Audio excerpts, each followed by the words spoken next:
Good morning বন্ধুরা, welcome back to my channel. কেমন আছো তোমরা? আশা করি সবাই ভালো আছো, আর আমিও বেশ ভালো আছি। দেখো, নাওয়া ধাওয়া করে তোমাদের সামনে হাজির হলাম। এখন বাজে বেলা 12টা বেজে গেছে, ঠিক আছে। তবুও তোমাদেরকে গুড মর্নিং বলে দিলাম। সকাল থেকে আমি ভিডিওটা স্টার্ট করা হয়নি, তার কারণ হচ্ছে প্রচুর প্রচুর পানি লেগে আছে, একটু পানিতেই ঘোরাঘুরি করছিলাম, ঠিক আছে।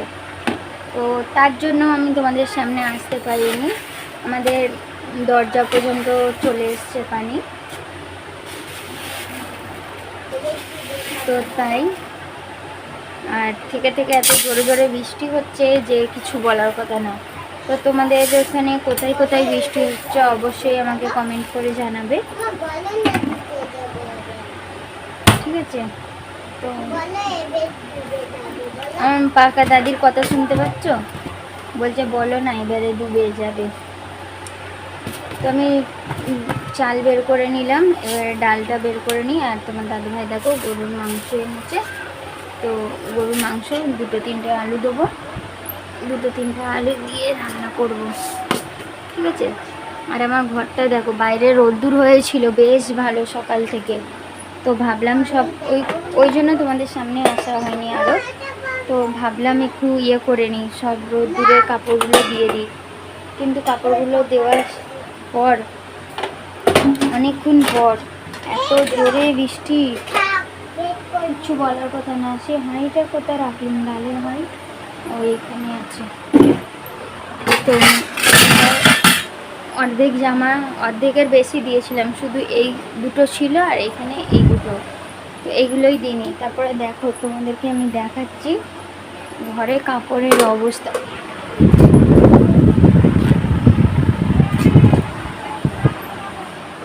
চলো দেখো দেখো কত কাপড় দেখছো, এগুলো সব গুছোতে হবে।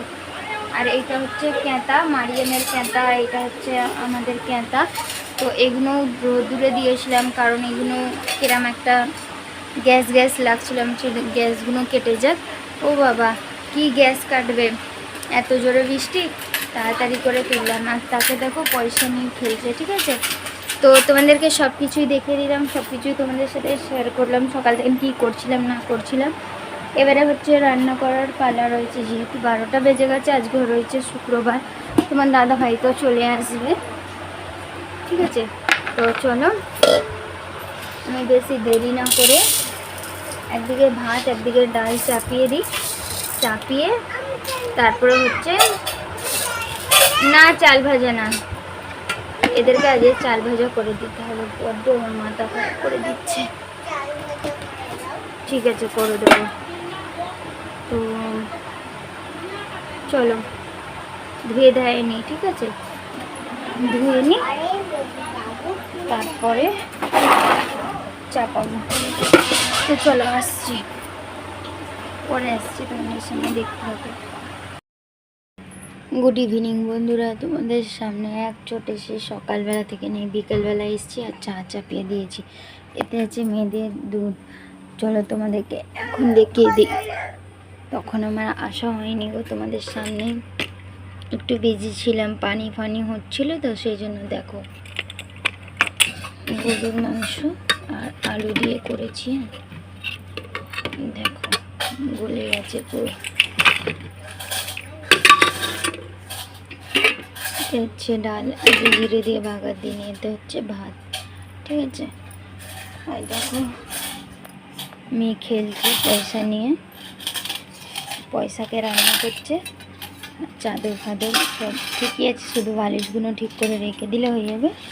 আর এই কটা বাসন, এইটা শুধু এইটা একটা বাসন আছে। চলো, আর তোমার দাদা ভাই গেছে মায়েরাকে নিয়ে চা আনতে, সরি কি আনতে, দুধ আনতে। এখানে চা করছি, তারপর 4:05 হচ্ছে। আর আমাকে দেখো আয়নাতেই দেখে নাও, দেখছো। চলো তোমাদের সামনে একবার চলেই আসি। প্রচুর পানি লেগে গেছে গাইস, সেই জন্য বেরোবো না বলে তোমার ভাই বললো, তোমাদের দাদা ভাই বললো যে দুধ ফুধ এনে দিয়ে 1 চামচ। হ্যাঁ, খুব ভালো। প্রচুর পানি লেগে গেছে, ভালো লাগে না বাইরে কিছু কাজ করতে।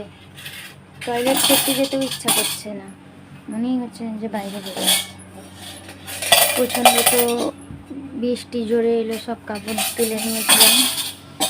তারপরে দুপুরের পর থেকে আমি 3টে জিনিস দিয়েছিলাম, এটা খালি গুছানো হয়নি, নাহলে সব গুছিয়ে নিয়েছি। শুধু এইটা বাকি রয়েছে, এইটা, এই হলদে কাঁথা আর এই সাদা লুঙ্গি তোমার দাদা ভাইদের, তোমাদের দাদা ভাই, এই তোমার বলে দিচ্ছি আমি, কেননা একজন দেখছো না, অনেকেই দেখছো, তাই না?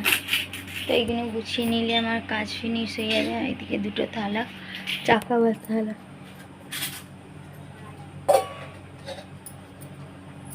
ঘুম পাচ্ছে গাইস এখন। আমি কি এখন ঘুমাতে পারবো বলে? যখন মাহেরা রানী চেয়েছিল তখন কিন্তু আমি ঘুমালামই না, ফোন দেখে দেখে 3:30 দুপুর পার করবো। তো যাই হোক, চলো দেখো এখানে একটা ছোটো পেয়ালা রয়েছে, এটা রাখি, নাহলে আবার ভুলে যাবো।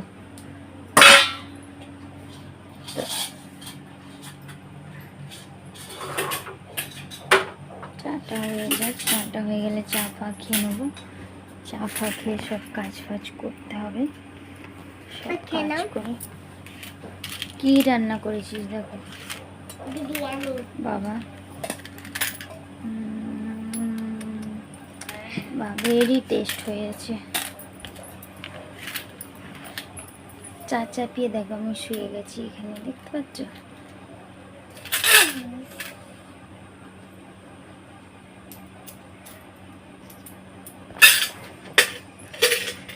চলো উঠি, উঠে এবার চা পানি করে খেয়ে দিয়ে বাসন থালা ধুই, ফোনটাকে একটু চার্জে লাগিয়ে দিচ্ছি। এই দেখো বন্ধুরা, সব গুছিয়ে গাছিয়ে দিয়েছি, শুধু এই 2টো বালিশ সেখানে রাখবো, কিন্তু এরা কি রাত পর্যন্ত থাকতে দেবে? এখন বাজে 8টা। আর সব কাপড় ফাপড়কে গুছিয়ে গাছিয়ে দিয়েছি। দেখো দড়ি ফাঁকা, খালি এই শাড়িটা রেখেছি, কেন একটু রোদে লাগাবো তো, সেই জন্য। আজে প্রচুর কাপড় ছিল বলে এইটাকে রোদ লাগাতে পারিনি।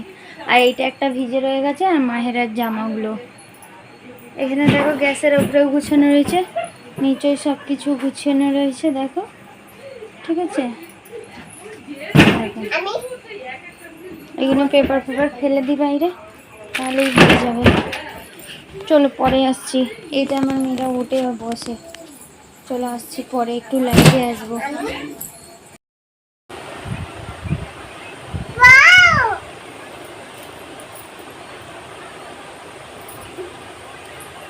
তো দেখো বন্ধুরা, 10:30 পৌনে 11টা বেজে গেছে, তোমার দাদা ভাইয়ের এখনো আসেনি। তোমার দাদা ভাই বললো 15 মিনিট লাগবে, তো 5 মিনিট হয়ে গেছে। বলে দেখো আর 10-15 মিনিটের মধ্যে বাড়ি ঢুকে যাবে। প্রচুর জাম আছে রাস্তায়, পুজোর জন্য সবাই কেনাকাটা করছে, তো সেই জন্য একটু জাম আছে রাস্তাগুলো, তো তার কারণে এতটা লেট হয়ে গেছে আজকে আসতে। মাহেরাকে দেখো কোথাও শুয়ে আছে আমার বুকের উপরে, আমার দেখো সেটা ফোন দেখছে। আর কি বলবো, তোমাদের সামনে আসা হয়নি। সাজিয়া ব্লগে এসেছিলাম, 1.5 ঘন্টা মতন ছিলাম, তো খুব ভালো, অনেকই কথা হয়েছে। সাজিয়া ব্লগে অনেকজন এসছে, মানে এই ব্লগটাতে সাজিয়া খাতুনে এসছিল, কিন্তু বেশি জন আসেনি, তবু 1 ঘন্টা আমি ছিলাম। 1 ঘন্টা পার হয়ে গেছিলো, ওই 7-10 মিনিট হচ্ছিল হবে তখনই। 1 ঘন্টাই ছিলাম। তারপর থেকে একটু ভিডিও দেখলাম, অনেকজনের ভিডিও বাকি ছিল। তারপরে একটা তহিন দাদা রয়েছে, সেই দাদার লাইভে গিয়েছিলাম, লাইভে ছিলাম, তারপরে চলে এলাম। তো যাই হোক, তো আজকে সারাদিনটা আমার এভাবেই কাটলো।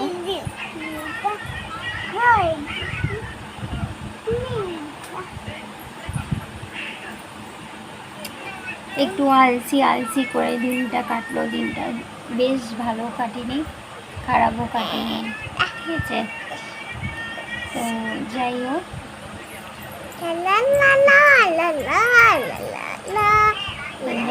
চলো তোমাদের সাথে সকালবেলা দেখা হবে নতুন একটা ব্লগের সাথে, নতুন একটা রুটির সাথে। তো আজকের মতন টাটা বাই, গুড নাইট। সবাই ভালো থেকে সুস্থ থেকে আর এভাবে একটু সাপোর্ট করতে।